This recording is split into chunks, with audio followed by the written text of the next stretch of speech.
প্রতিদিনের পুঁজিবাজারে সবাইকে স্বাগত জানাচ্ছি। সঙ্গে আছি আমি জাকির হোসাইন। সোমবার সপ্তাহের তৃতীয় কার্যদিবসে দেশের উভয় পুঁজিবাজারে সূচকের পতনের মধ্য দিয়ে শেষ হয়েছে লেনদেন। এদিন বেশিরভাগ কোম্পানির শেয়ারের দরপতন ঘটেছে।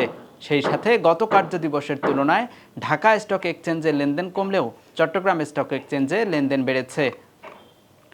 এদিন ডিএসইর লেনদেন শেষে প্রধান সূচক ডিএসইএক্স 14.75 পয়েন্ট কমে অবস্থান করছে 4,776 পয়েন্টে। অন্য সূচকগুলোর মাঝে সরিয়া সূচক ডিএসইএস 4.21 পয়েন্ট কমে দাঁড়িয়েছে 1,041 পয়েন্টে, আর ডিএস30 8.30 পয়েন্ট কমে অবস্থান করছে 1,771 পয়েন্টে।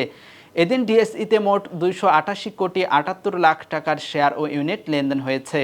গত কার্যদিবসে লেনদেন হয়েছিল 292 কোটি 60 লাখ টাকার শেয়ার ও ইউনিট।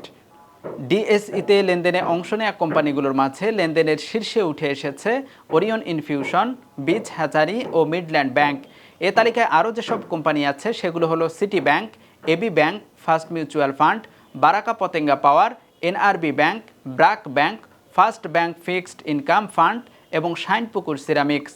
অপরদিকে সিএসইতে সোমবার 16 কোটি 12 লাখ টাকার শেয়ার ও ইউনিটের লেনদেন হয়েছে। এদিন সিএসইতে লেনদেন হওয়া 189টি কোম্পানির মধ্যে শেয়ার ও ইউনিটের দর বেড়েছে 57টির, কমেছে 101টির এবং পরিবর্তন হয়নি 31টির। এদিন সিএসইর সার্বিক সূচক সিএএসপিআই 25 পয়েন্ট কমে দাঁড়িয়েছে 13,378 পয়েন্টে। এই ছিল আজকের পুঁজিবাজার আপডেট। এতক্ষণ সঙ্গে থাকবার জন্য ধন্যবাদ। ইএফটি ফার্স্টের সাথে ট্রেড করুন যে কোনো জায়গা থেকে। ক্যাম্পাসে ক্লাসের ফাঁকে, ঢাকার জ্যামে বসে কিংবা ঘরে বসে ট্রেডিং এখন হাতের মুঠোয়। তাই ট্রেড করুন যখন খুশি, যেখানে খুশি।